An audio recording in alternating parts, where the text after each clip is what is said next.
예수님께서 목자와 양의 관계에 대해서 말씀하시게 된 그 이유와 배경은 제자들이 가지고 있었던 그릇된 메시아관 그리고 메시아 왕국에 대한 오해로 인한 그 다툼에 있었습니다.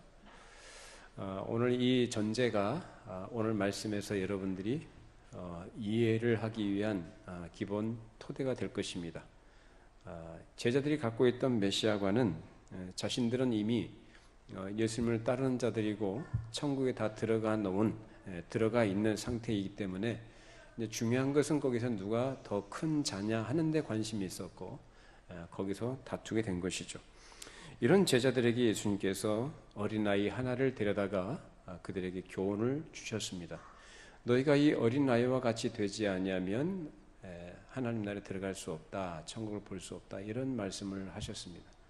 여기서 말한 어린아이는 뭐 순진하다든지 천사 같다든지 또는 뭐 겸손해야 된다든지 그런 말씀을 하신 것이 아니고 어린아이의 특징적인 부분들, 즉 자기중심적이지 않다는 것, 다시 말하면 다른 사람과 자기를 비교해서 어떤 우월의식이나 열등의식을 갖지 않는 것, 경쟁심을 갖지 않는 것, 그리고 다른 사람이 더 높거나 낮아지거나 다른 사람이 크거나 작거나 하는 것에 대해서 별 관심을 갖지 않는 그런 상태를 말합니다.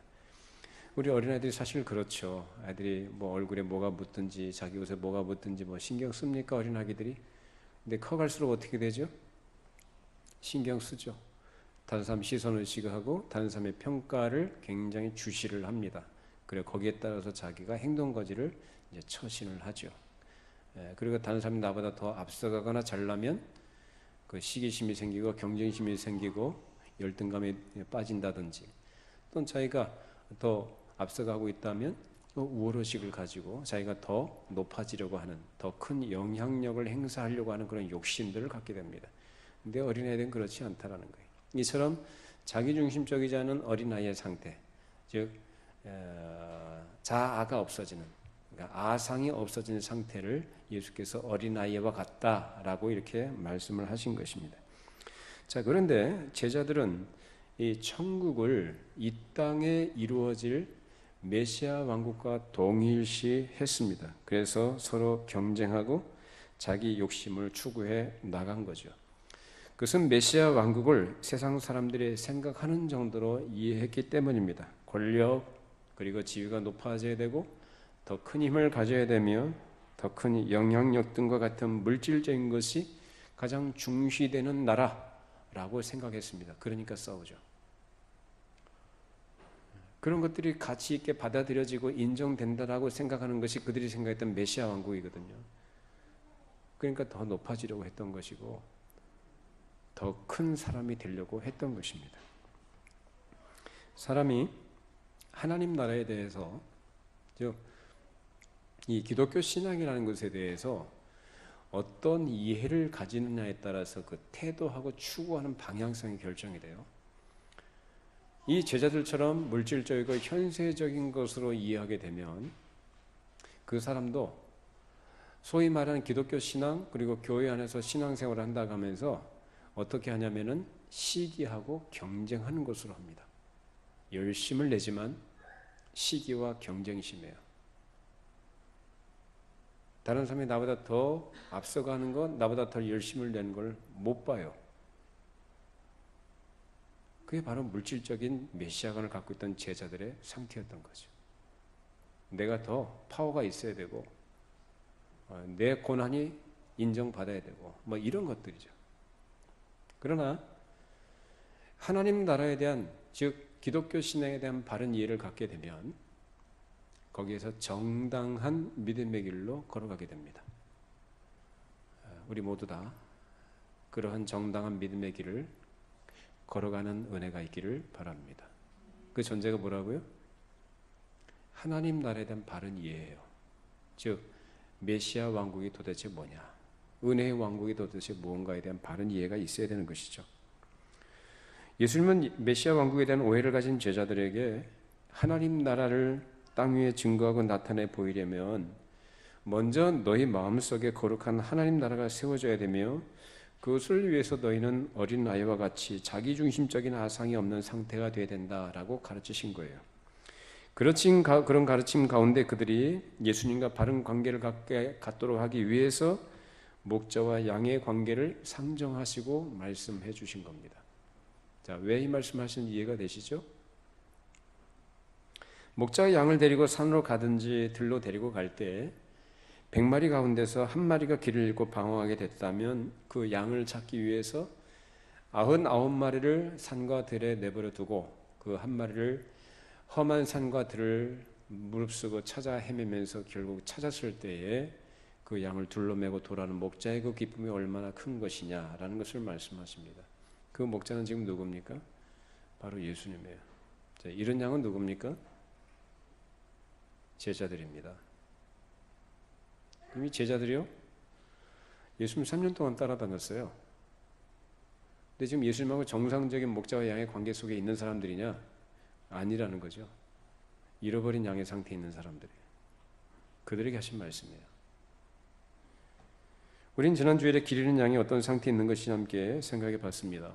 물론 아직 예수를 믿지 않는 불신자들 가운데도 역시 길 잃은 양이 있지만 교회 안에 얼마든지 길 잃은 양이 있다는 것을 기억해야 합니다. 양무리와 함께 있다가 자기 욕심이나 외부의 어떤 것에 속아서 다른 길로 방황하게 된 상태가 길 잃은 양이라고 했습니다. 예수를 믿고 속죄함을 받고 새 생명을 받은 사람으로 주님을 따라서 올곧은 믿음의 길을 걸어가야 될 사람이 무엇에 속아가지고 길을 잃고 헤매는 상태에 빠진 것이 바로 그러한 양의 상태인 것이죠. 다시 말하면 선한 목자이신 주님과 바르고 정상적인 관계에 있지 않는 것이 바로 길 잃은 양의 상태요. 그 양을 찾아 다니시는 분이 누구시냐? 바로 선한 목자 되신 우리 주님이시라는 것입니다. 그 예수님이 선한 목자라는 것은 일반적인 목자가 아니라 그에게 속한 양과 아주 특별한 관계 속에 있다는 것을 말합니다. 그래서 선한 목자로서 예수님께서는 양을 위하여 목숨을 버리시고 양을 멸망에서 구원하시며 또 그 양들이 항상 목자 예수님을 따라 살아가도록 하신 것입니다. 자, 그러면 양을 위해 목자가 목숨을 버린다. 그럼 여러분 생각할 때 그럼 모든 목자들이 양을 위해서 목숨을 버리느냐라는 문제입니다. 자, 가치 무게라는 우리 차원에서 생각해 볼 때 사람 목숨이 귀합니까? 양의 목숨이 귀합니까? 어떤 목자가 양 99마리도 아니고 한 마리 양을 위해서 목숨을 버리는 목자가 있겠습니까? 어떤 경우에 낭떠러지에 떨어져서 죽을 수는 있겠습니다만은 그건 예외로 치고 사람 목숨하고 짐승 목숨하고 어느 것이 귀하냐는 걸 따져본다면 당연히 사람 목숨이 더 귀하죠. 근데 그 사람이 그 미물 같은 짐승을 하나를 건지기 위해서 목숨을 버린다. 이건 상상하기 어려운 문제죠. 있을 수 없는 일이죠. 자, 그래서 예수님께서 말씀하신 이 선한 목자라는 이 표현은 그런 일반 목자도 그렇게 하지 않을 텐데 그러면 예수님께서 말씀하신 그 의미가 도대체 뭐냐라는 거예요. 선한 목자는 누구를 위하여? 양을 위하여 뭘 버린다고 해요? 목숨을 버리신다. 그것은 누구에 의해서가 아니라 자기 스스로 버리신다. 무엇 때문에? 양을 살리기 위해서. 양에게 생명을 주기 위해서. 목숨을 기꺼이 버리신다는 거예요. 이것은 곧 멸망할 죄인들의 죄책을 없애기 위한 속죄의 제물로 십자가에서 돌아가실 것을 말씀하신 거죠.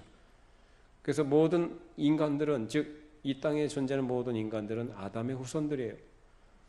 인류의 시조인 아담의 범죄에 동참한 자들이요 그 죄책을 물려받은 자들이고 태어날 때부터 죄인으로 태어나고 죄인으로 살고 죄인으로 죽어 영원토록 죄인으로 형벌을 받게 됩니다. 그것이 바로 인간에 처해 있는 운명입니다. 그런 죄인들을 하나님께서 불쌍히 여기셔서 독생자 예수 그리스도를 이 땅에 보내셨고 이제 세상 죄를 지고 가는 하나님의 어린 양으로 오신 그분께서 이제 속죄 제물이 되어져서 십자가에서 돌아가시게 됩니다. 그래서 이제 그 공로를 믿는 자들 그 누가 됐든지 간에 그들에게 그 공로를 입혀 주셔서 그 공로를 근거로 해서 생명을 얻게 하십니다. 누가 정하신 방법입니까? 하나님이 정하신 방법이에요. 이 방법 이외에는 사람이 구원을 얻을 길이 없습니다. 생명을 얻는 길이 없어요.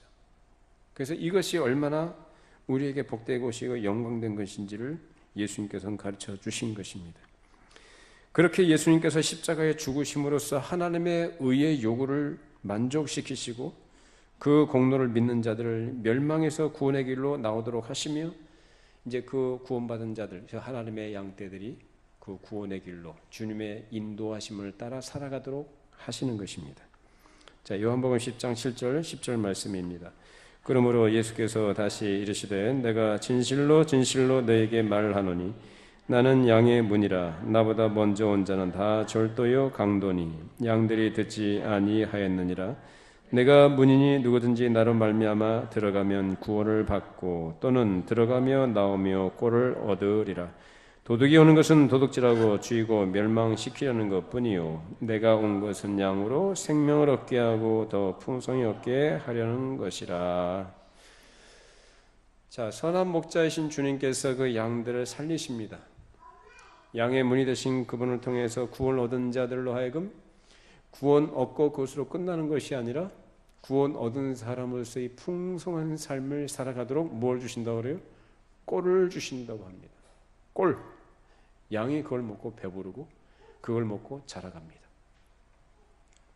이처럼 양이 양문으로 들어오고 나가며 꼴을 얻도록 하시며 양들은 이 선한 목자가 양을 위해 목숨을 버리신 그 공로 때문에 항상 그 목자와 이렇게 긴밀한 관계를 유지해 나가는 거죠.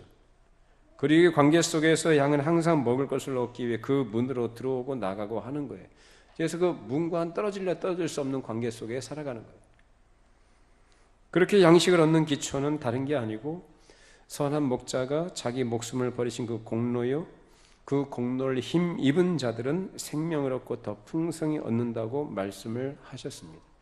이것이 바로 목자와 양의 정상적인 관계라고 한다면 이런 관계 속에 있지 않은 것이 길 잃은 양의 상태인 것입니다. 양은 반드시 목자의 돌봄과 인도를 받고 살아가야 되는데 그렇게 되려면 어떤 일정한 상태를 유지해 나가야 됩니다. 그래서 목자가 양을 인도할 때 어떻게 인도하느냐? 그 목소리를 인도합니다. 그러면 양은 누구 소리를 들어야 됩니까? 그 목자의 소리를 들어야죠. 그 소리를 들으려면 그 목소리가 들리는 그 자리에 있어야만 됩니다. 그 자리에 없으면 안 돼요. 그것이 바로 양의 우리일 수 있고 들판일 수 있어요. 그래서 양이 우리 안에 들어갈 때는, 우리 안에서 보호를 받을 때는 폭풍과 몰아칠 때든지 아니면은 해가 지고 저녁이 돼서 밤이 되어져서 사나운 짐승들로부터 양을 보호하기 위해서 우리 안에 가두게 되는 거죠. 그 우리 안에서 있을 때만 양은 안전하게 보호를 받습니다. 자, 아침이 됐어요. 아침이 돼서 이제 목자가 양들을 우리 밖으로 이제 내놓기 위해서 우리에 갑니다. 자, 그럴 때 문지기는 그 양의 목자가 온 것을 알고 문을 열어줘요. 그러면 목자는 그 안으로 들어가서 양의 이름을 불러냅니다. 자, 요한복음 10장 2절 5절 말씀 읽어보시죠.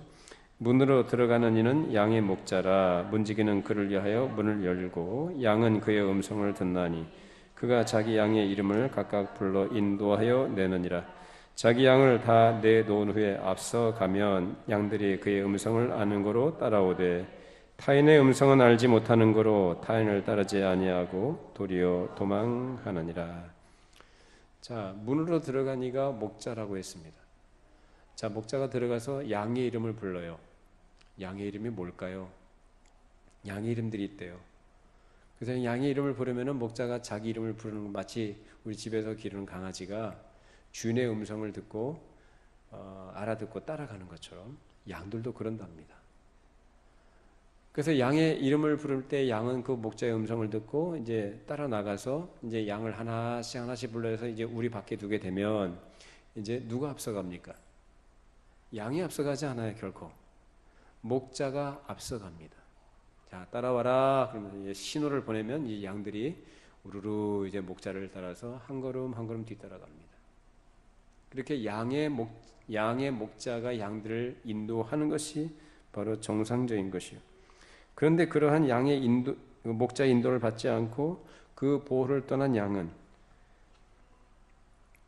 가장 불쌍하고 비참한 상태에 있게 되는 것입니다. 그래서 목자하고 이렇게 친밀한 관계예요. 그래서 목자가 자기 이름을 부르면은 너무나 반갑고 안심이 되니까, 그 목자에 대한 기대가 있으니까, 신뢰가 있으니까 목자를 의지하니까 따라가는 거예요. 그만큼 친숙하고 친밀한 관계 속에 있는 것이 목자와 양의 관계라는 거예요. 자, 그런데 다른 사람이 목자인 채하고 이름을 부르면은 그 양이 따라가요, 안 따라가요? 안 따라가요. 우리 집에서 기르는 강아지도 그러죠. 자기 주인이 부르면은 목사를 알아듣고 따라가지만 다른 사람이 아무리 그 불러도 안 따라갑니다. 아는 거죠. 그만큼 친밀한 관계 속에 있다는 거예요. 신뢰 관계예요. 그러니까 다른 사람이 부르면 어떻게 해요? 오히려 도망간다고 그래요. 여기 도망할 수 있는 것이요, 성숙한 겁니다. 아, 기껏 도망하는 게 성숙한 겁니까? 예, 성숙한 겁니다. 도망가지 않는 건 왜 안 도망가요? 분별이 안 되는 거예요. 자기 목자인지 자기를 해치려고 하는 사람인지 가짜 목자인지 분별이 안 되는 거예요. 그러니까 도망가지 않을 뿐만 아니라 오히려 그 목소리에 따라가죠. 길 잃어버리는 거예요. 목자를 떠난 양은 절대로 자기가 먹을 것을 먹을 수가 없고 보호와 인도를 받을 수가 없어요. 그런데도 그런 상황에 떨어진 것은 그 스스로가 속아서 그렇게 된 것입니다. 자기 안에 있는 정욕적인 것들과 그리고 밖에 있는 외부의 어떤 유혹들, 어떤 시험거리들의 마음을 빼앗겨서 그렇게 속아서, 그래서 길을 잃어버렸다는 것은 지난주 말씀드린 것처럼 속아서 길을 잃었다라는 거예요. 속아서 무언가에 홀리든지 뭔가에 눈이 뒤집혀져 가지고 이상한 소리 듣고 그 속아서 그 길로 가게 되는 거예요. 결국 위험하고 불쌍하고 처참한 상태에 놓이게 됩니다. 그런 상태에서 누가 먹을 것을 주지도 않고 위험으로부터 보호를 받지 못해요. 그러니까 철저하게 속은 거죠. 속아서 갔더라도 누가 먹을 걸 주면 참 좋겠는데 먹을 걸 안 줘요. 먹을 게 있는 줄 알고 갔는데 먹을 게 없어요. 배고픈 거죠. 안전하지가 않아요. 위험해요. 물론 이런 양도 이전까지는 양무리 안에 있는 한 마리의 양으로 목자의 인도를 받아왔습니다. 구원의 처음 은혜를 받은 사람이고 속죄함과 회개와 새 생명을 얻는 자로서 목자의 인도를 받는 자답게 살아야 되겠다고 했던 사람입니다. 그 정당한 생명의 길이 그 눈앞에 펼쳐져 있었어요. 그런데 길을 잃고 말았습니다. 그 목자와의 정상적인 관계, 그 안전하고 즐겁던 경지, 그런 가치 있는 세계에서 뚝 떨어져서 잃어버림을 당한 것입니다. 예수님께서는 지금 제자들의 누가 크냐 하는 철없는 지위 다툼을 보시면서 그런 유치한 위치에 있는 그들을 불쌍히 여기시고 경고하시는 것입니다. 지금 너희들이 그 지위를 가지고 다툴 때냐라는 거예요. 너희들이 목자와 양의 관계를 바르게 하지 않게 되면 너희들도 길 잃어버린 양의 상태에 나락으로 떨어지게 된다. 너희 자신을 점검해봐라 라는 차원에서 하시는 말씀인 것입니다. 그것은 곧 오늘날 그 이후로 모든 시대 교회들과 오늘날 교회 안에 있는 성도들, 즉 신자들을 향해서 하신 말씀이기도 합니다. 여러분은 정상적인 목자와의 관계 속에 있습니까? 그 바른 관계를 유지하고 계십니까? 목자의 음성을 듣고 목자를 따르고 있습니까? 아니면 목자의 음성을 못 듣고 있거나 곁길로 가고 있습니까? 목자의 음성을 못 듣는 것이나 곁길로 가게 돼 있는 상태는 가장 불쌍하고 안타까운 상태에 있는 거예요.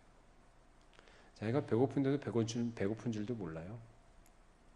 자기가 위험에 처해 있는데도 위험한 것이 뭔지를 몰라요. 그러니까 편안하다고 생각하는 거죠. 자기가 처해 있는 상황이 얼마나 위험한 상황인지를 알면 그렇게 있을 수가 없는데 위험하다는 걸 모르니까 그냥 편안하다고 생각하는 것뿐이에요. 근데 편안하지 않아요.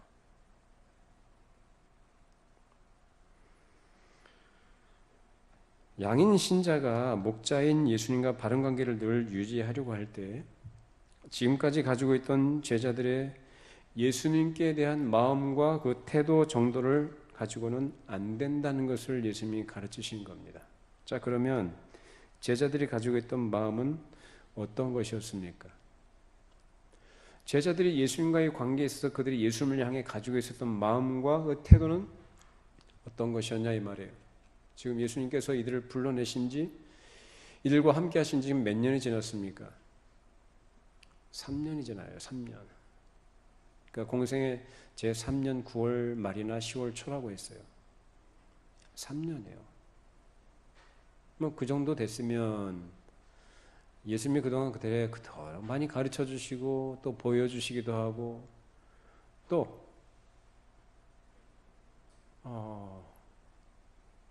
실제적으로 경험할 수 있는 것들도 예수님께서는 교훈해 주셨잖아요. 그럼 좀 거기에 대한 바른 이해도 가져야 될 법하고 또 마음의 상태가 좀 그러해야 하는데 제자들은 좀 그렇지 못합니다. 제자들은 이 세상에서 사람들끼리 가지고 있는 긴밀한 동지적 관계를 유지하는 그런 차원에 있었어요. 그것이 세상에서는 아무리 가치 있게 평가받는 것이라고 해도 그것이 목자인 그리스도와 양인 신자의 정상적 관계에는 미치지 못하는 것입니다. 세상에서 사람들이 단체를 만들어서 그 단체를 이끌 지도자를 따른다고 할 때 기본적으로 그 지도자에 대한 신뢰와 존경은 필수적인 기본입니다. 근데 오늘날 어떻습니까? 우리 각급 사회단체들이 있고 여러 성격의 모임들이 있습니다. 자, 하나 예를 들면 우리 학교 같은 경우에 학생 인권 조례라는 것이 몇 년 전부터 만들어져서 참 낯선 그러한 그 정책들이 추진이 되었고 지금 그 결과가 이 교권은 완전히 무시되는 상황에 이르렀습니다. 물론 교사들도 사람이다 보니까 잘못도 하고 실수도 하죠. 옛날에는 안 그랬습니까? 교사들이 많이 잘못했다? 그 이유가 안 되는 거예요. 옛날에는 안 그랬냐고요. 옛날엔 더 했죠. 지금 뭐가 문제죠? 권위가 무시되는 시대를 살아요, 우리가 지금. 선생님의 권위, 예전에는 스승의 그림자도 밟지 않는다는 말이 있을 정도로 선생님에 대해서 아주 존경하는 마음과 감사하는 마음을 갖고 있었어요. 근데 요새는 안 그래요. 군대는 어떻고요? 군대에서도 상사가 부하 눈치 보는 그런 분위기래요. 그게 현실입니다. 직장은 어떻고요? 아시아나항공, 대한항공, 뭐 오너 일가들의 뭐 갑질, 뭐 이런 얘기를 많이 하면서 사회적 이슈가 됐고, 그리고 과거에는 상상도 못했던 그 직원들이 때려 몰려서 총수 일가 퇴진하라, 오너 일가 경영에서 물러나라 이렇게 고래고래 소리 지르는 그런 시대입니다. 잘못했죠, 물론 그들이. 근데 우리가 지금 그런 시대를 살아가요. 지도자에 대한 신뢰, 심지어 나라의 대통령까지도 비아냥의 대상이 되고 있고 신뢰를 안 하죠. 존경은 뭐 말할 거 없고요. 지금 우리나라가 지금 상황이 이렇습니다. 물론 이제 인권의 향상이다 또는 인권의 발전적인 측면이라는 차원에서 볼 때 뭐 긍정적인 면으로 평가될 만한 것도 있습니다만, 근데 문제는 이것이 신앙적인 영역에까지 영향을 미친다는 게 큰 문제입니다. 영적인 것까지도. 누가 주도권을 잡아야 되고 누구 권리가 더 강하게 주장해야 됩니까? 각 개인이에요, 개인. 교회에서도 자기 목소리가 커야 되고 자기 목소리가 더 다른 사람보다 더 영향력이 있어야 되고 내가 그보다 더 나은 위치에 있어야 되고. 성경 어디에 그런 게 있어요? 너희는 너희를 위해서 세우신 질서에 복종하라고 말씀합니다. 자, 무슨 말이냐면, 자, 세상의 어떤 단체나 집단들도요, 그것이 모이게 된 그 모임을 형성하게 된 그 이유와 목표가 있어요. 즉 공동의 목표가 있고요. 그것은 곧 그 구성원들에게서는 그것이 선입니다. 그러면 공동의 목표를 위해서 함께 나아가는 그 공동체를 이끌어가는 그 지도자에 대해서 그 구성원들은, 즉 팔로워들은 어떻게 해야 돼요? 그 지도자에서 기본적으로 신뢰를 가져야 되고 그 지도자를 존경하는 것이 기본적인 도덕입니다. 그것이 되지 않으면 그건 의미가 없어요. 그래서 거기서 말하는 것이 동지애라는 것이 나오고 의리라는 것이 나오고 신이라는 것이 나오는 것이고 문화적 선을 얘기하는 것이고 그런 거예요 다. 그래서 그런 목표를 향해서 나아갈 때에 그 지도자의 지도와 때로는 명령과 어떤 가르침에 의해서 어떻게 해요? 그것을 따라줘야 되는 거죠. 어떻게 따라줘요? 열심히 해야죠. 왜? 공동의 목표를 이루기 위해서 열심히 해줘야 된단 말이에요. 이끌어주는 사람이 있고 또 따라주는 사람이 있고요. 또 어려움을 당할 때는 어떻게 됩니까? 힘든 일이 있거나 어려움을 당할 때는 나도 힘드니까 나 말해야지. 그게 아니고 그건 선이 아니죠. 누가 힘들어하거나 또는 지도자가 힘들어하거나 어떤 지체가 누가 힘들어하면 구성원이 힘들어하면 어떻게 해요? 내가 가진 것을 좀 나누고 내 힘을 좀 보태서라도 어떻게든지 같이 함께 가려고 하는 그런 동지애가 거기서 나오는 거 아닙니까? 우리 옛날 6.25 전쟁 때 얘기 들어보면은 전투에 참여하잖아요, 군인들이요. 뭐 군대가 존재하는 이유가 뭡니까? 전투에서 이기기 위해서 평소에 준비하는 게 군대죠. 그러면은 그 군대에 지휘관이 있고 그 지휘관은 이제 전쟁을 대비해서 병사들을 훈련시키거나 그 지휘 통솔하는 그 통솔력을 발휘해야 되는 거죠. 자, 그러면 어떻게 됩니까? 그 부하들은 그 지휘자의 말을, 지휘관의 말을 전적으로 따르고 명령에 복종해야 됩니다. 까라면 까야 되는 거예요, 군대 말로. 그리고 어떤 경우에 전투가 벌어졌어요. 전투가 벌어졌는데 총알이 빗발치듯 하는 가운데서 옆에 같이 싸우던 전우가 총에 맞아 죽었어요. 피 튀기면서 죽었어요. 그걸 보고 그 사람은 그러면 겁에 질려가지고 숨어 있느냐? 아니요. 옆에 있는 동지가, 즉 전우가 피 흘리고 죽어가는 걸 보면 눈이 뒤집힌답니다. 이게 바로 전우예요. 전우예. 그리고 어떤 공동체나 단체에 있어서 서로에 대해서 그러한 인간적인 의리와 열정을 가지고 서로를 돌보고 힘을 합쳐 나가는 것이 기본적인 도덕입니다. 필수적인 거죠. 그것이 아니라면 그 단체는 존재의 의미가 없는 것입니다. 자, 그러면 예수님의 제자들에게 있어서도 그런 것들이 필요했는가? 그런 정도만 가지고도 충분히 예수님을 따라갈 수가 있었겠는가? 여러분 어떻게 생각하세요?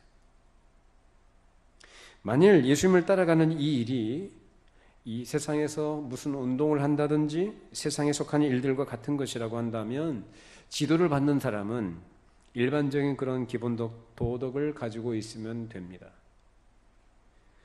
사실 예수님 당시 제자들은 그런 심정, 그런 열정을 가지고 예수님을 따르고 있던 자들이에요. 즉, 이 세상에서 하나의 종교적인 사회운동에 필요한 기본적이고 도덕적인 심정과 태도를 가지고 있었던 것입니다.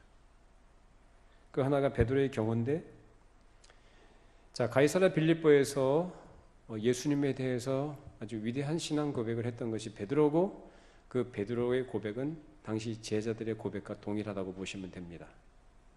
그 대표로 베드로가 한 거죠. 예수님께서 칭찬하셨어요. 그래, 내가 이 반석 위에 내 교회를 세우겠다고 약속을 하셨고 음부의 권세가 이기지 못할 것이라고까지 말씀해 주셨습니다. 자, 그러고 나서 예수님께서 이제 십자가를 지시고 이제 죽게 될 것에 대해서 말씀하시니까 그때 베드로가 나서서 만류했습니다. 아주 격렬하게 막았다라는 뜻이에요. 그러지 마세요. 예수님 그게 아니에요. 아주 격렬하게 거칠게 예수님을 가로막은 것을 얘기합니다. 왜 그랬을까요? 예수님 죽으시면 안 되는 거예요. 왜 죽으시면 안 돼요? 지금 자기들이 지금 발벗고 예수님을 따라 나섰던 것은 무엇을 이루게 한 거죠? 메시아 왕국이에요. 자기 소위 말하는 이기적이고 편협한 자기중심적인 욕심을 따라서 예수님을 따라 나선 것도 그동안 헌신적으로 예수님을 섬기고 그를 수종 들었던 게 아니에요. 적어도 그 사람들은 민족적인, 즉 히브리 민족적인 부흥, 로마 당국으로부터, 로마 제국으로부터의 해방, 이 숭고한 가치를 실현하기 위해서 예수님을 따랐던 거예요. 메시아 왕국. 그러니까 예수님께서 능력을 보여주시고 기적을 베풀어 주시고 아주 고상한 가르침을 가르치시니까 이분이야말로 하나님의 아들이다, 추후에 의심이 없어요. 근데 그 아들이신 예수님이 이루실 그 메시아 왕국에 대한 오해가 그들에게 있었던 거죠. 물질적이고 현세적인 메시아 왕국. 그래서 뭘 가지고 해보려고 했던 거죠? 인간적인 의리. 의리 나쁜 거 아니죠. 의리도 없는 사람들이 있는데 보면은 의리도 없는 사람들은 사람을 안 치죠. 아주 비열하다고 보죠. 근데 이 제자들은 그 의리가 아주 투철한 사람들이에요. 열정도 대단했어요. 그래서 예수님께서 이제 이루시게 될 그 메시아 왕국이 실현될 그날을 바라보면서 그 일에 저해가 되고 방해가 되고 공격해오는 외부의 그 어떤 세력이라도 맞서 싸우되 내 목숨까지도 던질 각오를 하고 있던 자들이 바로 제자들이었습니다. 대단하지 않습니까? 이제 그 자기들이 기대했던 그 메시아 왕국이 실현될 날이 얼마 남지 않았어요. 자, 근데 예수님이 하신 말씀이 뭐죠? 나 십자가에서 죽는다라고 말씀하시니까 이거는 청천벽력과 같은 소리예요. 아니, 우리가 모든 것을 다 버리고 우리 직업까지 다 내던지고 예수님을 따랐던 것이 뭔데? 지금까지 내가 뭐 때문에 예수님을 따랐는데? 메시아 왕국 아니냐라는 거예요. 히브리 왕국의 부흥과 그 영광을 위해서 내가 그렇게 좀 헌신하고 나를 희생하고 그렇게 적극적으로 열정을 가지고 지금까지 이렇게 해왔는데 이제 그 이루어질 날이 얼마 남지 않았는데 예수님이 죽는다니, 그 우린 뭐냐라는 거예요. 수용이 안 되는 거예요. 그래서 예수님을 가로막은 겁니다. 죽으시면 안 되지 않습니까? 그럼 우린 뭐가 됩니까? 라는 거예요. 그래서 그런 그들에게 예수님께서 하신 말씀 마태복음 16장 23, 24절입니다.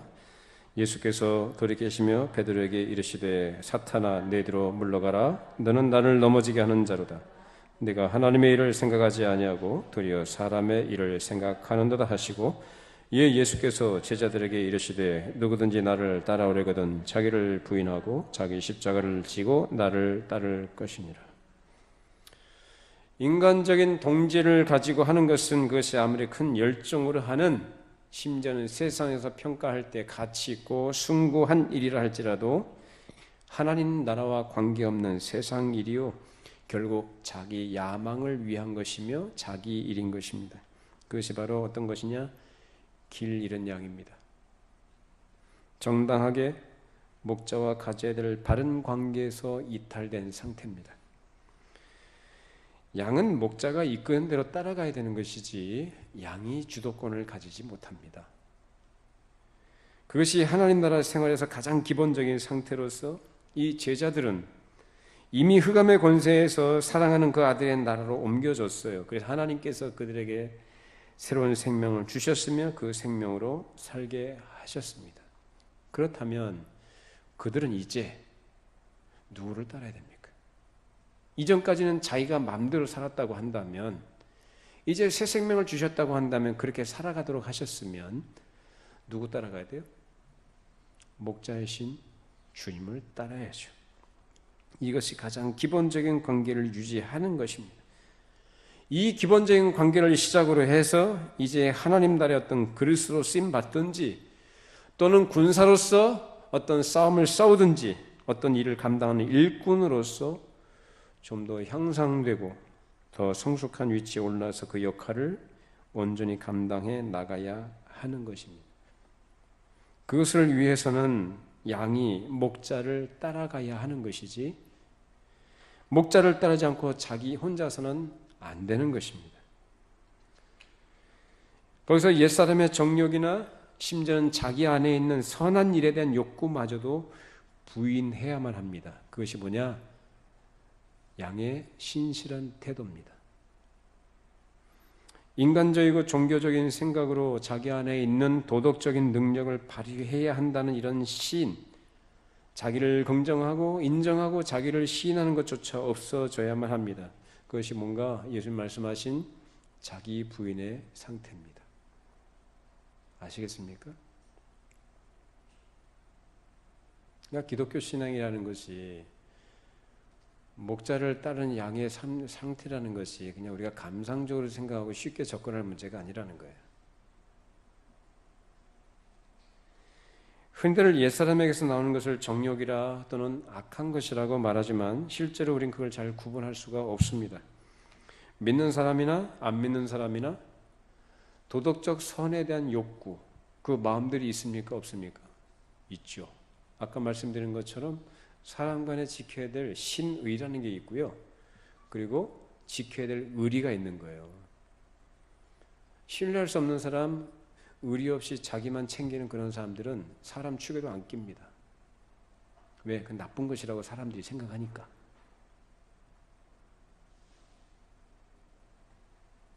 이처럼 의리와 신의와 어떤 열정들 그리고 문화적 선을 이루기 위한 욕구들은 누구나 다 가지고 있습니다. 그걸 이루기 위해서 자기의 절제와 희생을 무릅써가면서 그것을 이루려고 합니다. 열심히 사는 거죠. 그러면 세상에서 그렇게 열심히 성실하게 열정을 가지고 하면 일이 이루어집니까? 안 이루어집니까? 일이 이루어지죠. 이루어집니까? 안 이루어집니까? 이루어져요. 꿈을 꾸고 마음을 다하고 열심을 다하고 열정을 쏟아부으면 일이 이루어져요. 자, 그런데 그런 걸 어디에다 갖다가 붙이면 잘못되냐면은 하나님 나라에 갖다가 붙이면 잘못돼요. 하나님 나라가 이루어지는 것, 하나님의 뜻이 이루어지는 것이 마치 내가 가지고 있는 어떤 선한 소원과 열정을 쏟아붓는 것으로 되는 것으로 생각하는 것이 잘못된 겁니다. 그러니까 예수님께서 지금 제자들에게 하신 말씀이 그거예요. 책망하신 것이. 너를 부인해라. 너 지금 가지고 있는 기대와 네가 가지고 추구하고 있는 내용들, 그 태도가 도대체 뭐냐? 목자가 인도하는데 따르는 거냐? 네가 앞서는 거냐라는 거예요. 지금 제자들은 목자이신 주님을 따르는 게 아니에요. 뭐 가지고 있어요? 자기 기대. 세상적으로 볼 때가 나쁜 거 아닙니다. 죄 짓는 것도 아니고 오히려 세상에서 칭찬받을 만한 열정이에요. 히브리 왕국의 부흥, 영광을 위해서 헌신하겠다는데 뭐가 잘못됐냐라는 거죠. 근데 예수님 뭐라고 하셔요? 그거 아니다. 그건 사람의 일이다라고 말씀하셔요.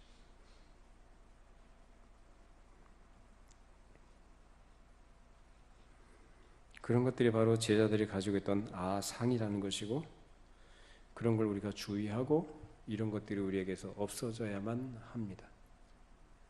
자, 갈라디아서 5장 16절 17절 말씀입니다. 내가 이르노니 너희는 성령을 따라 행하라. 그리하면 육체의 욕심을 이루지 아니하리라. 육체의 소욕은 성령을 거스르고 성령은 육체를 거스르나니 이 둘이 서로 대적함으로 너희가 원하는 것을 하지 못하게 하려 함이니라.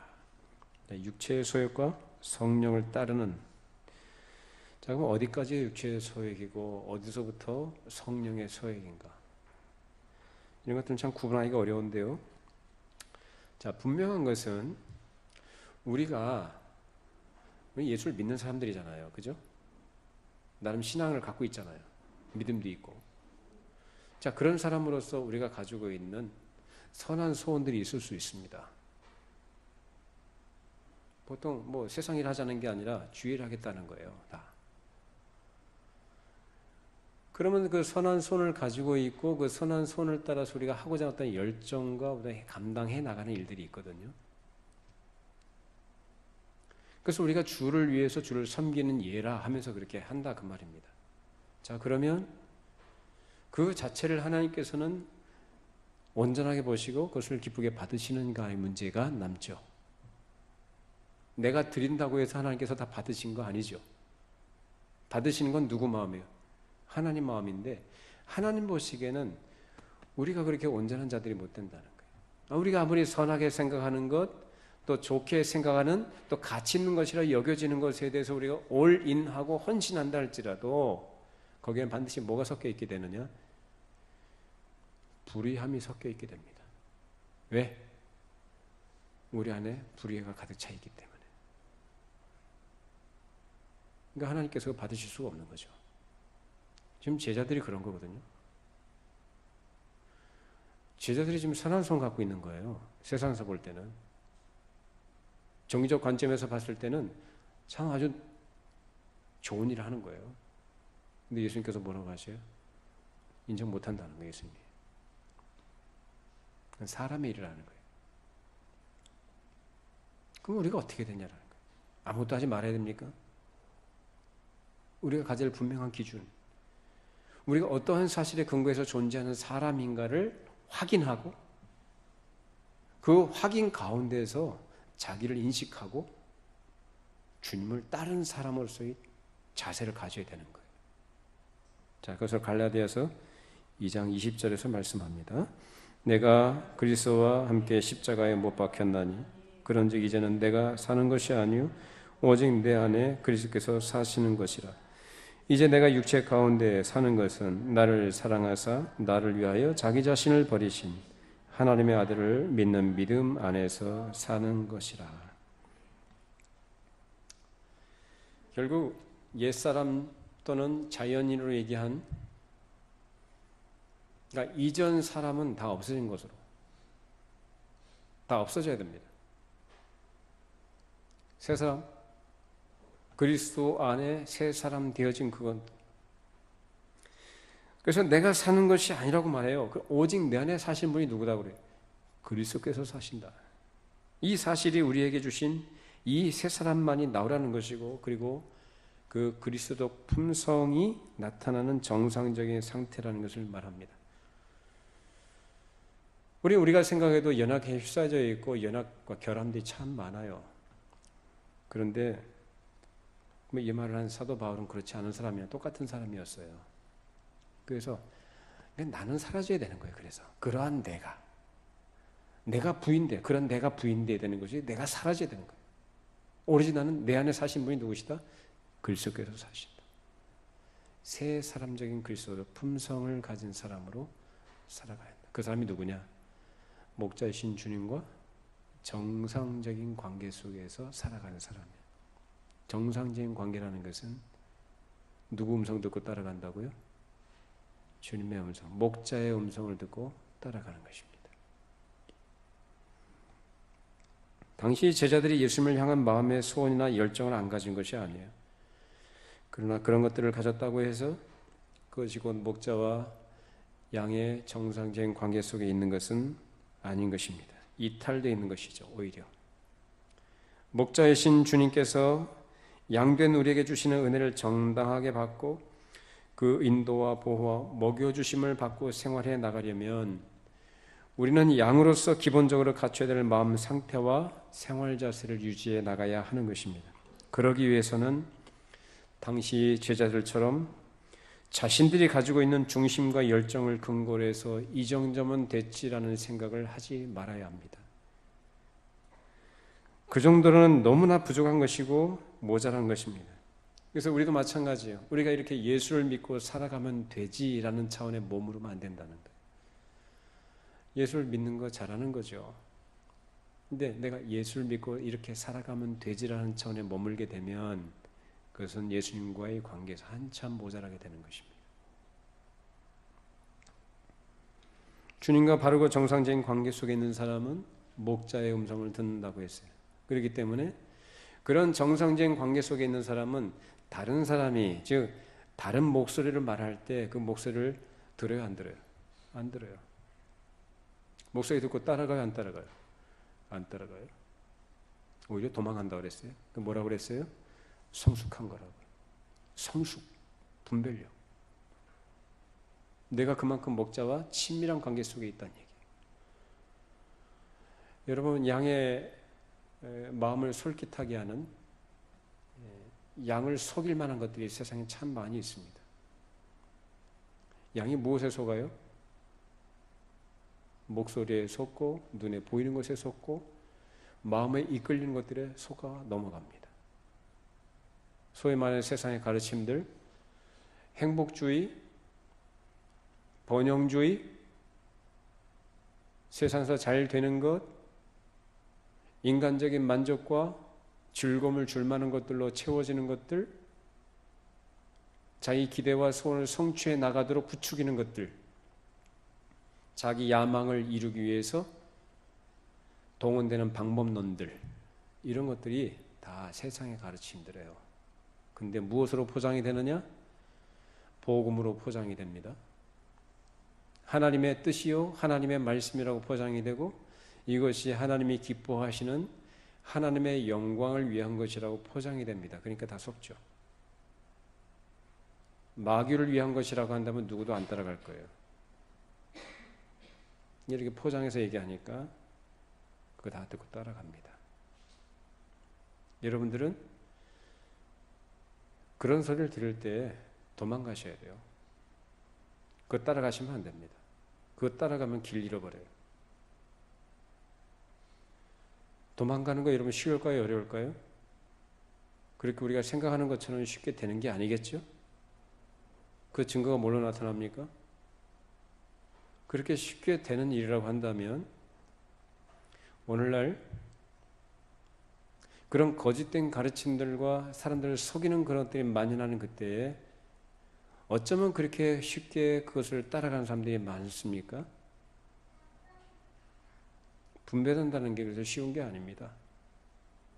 그 분별을 위해서 뭐가 필요한가? 목자와 양의 바르고 정상적인 관계 속에서 목자의 음성을 들으면서 계속해서 그 뜻을 깨달아가는 데 있습니다.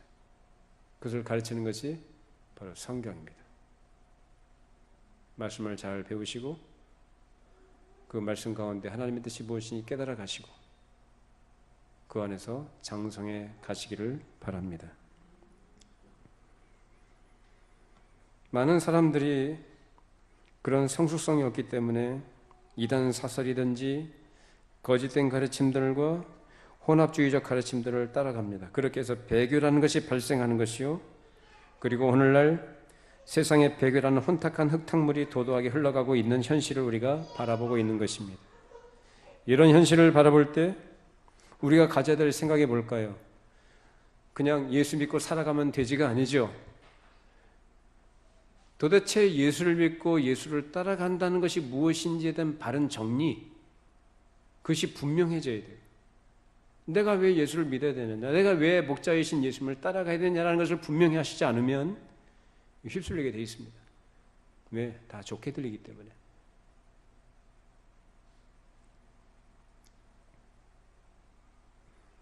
또 우리가 참 교회를 이루고 이 시대에 있어야 될 교회에 마땅한 자세를 가지기 위해서는 양무리로서 이 교회가 목자를 따라간 정상적인 상태에 있어야 하는 것이고, 이런 정상적인 상태는 양 하나하나가 목자에게서 떠나가지 않아야 되겠다는 그런 마음에 굳은 소원들이 있어야 됩니다.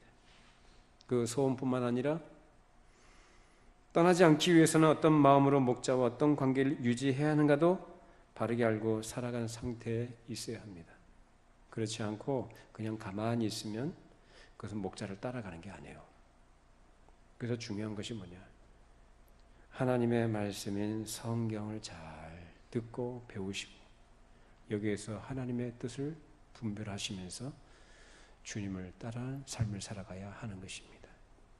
항상 말씀을 가까이 하시고 귀히 여기시고 다른 데 이런 마음 뺏기지 마시고 말씀 중심의 신앙생활을 잘 감당해 나가시기를 바랍니다. 기도하시겠습니다. 걸어가신 하나님 아버지, 적은 무리여 두려워하지 말라라고 주님 말씀해 주셨습니다.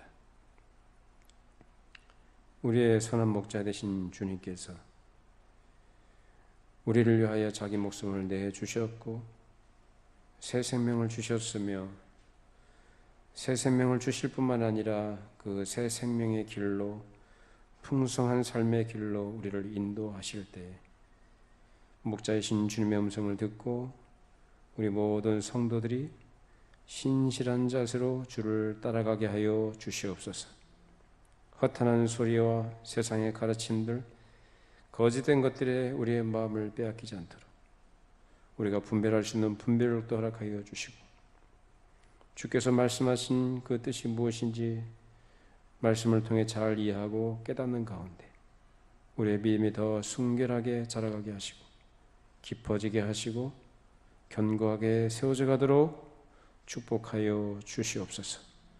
우리의 목자 되신 주님의 인도하심 속에 우리가 돌봄과 안전함과 풍성한 삶이 약속된 것을 기억하고 언제나 내가 앞서지 않도록, 내가 가진 열정과 내가 가진 어떤 행위에 만족하지 않도록 언제나 신실하신 주님의 약속을 신뢰하고 의지하며 그 목자의 음성을 귀에 기울여 순종하며 따라가는 양들이 되게 하여 주시옵소서. 예수님의 이름으로 기도하옵나이다. 아멘.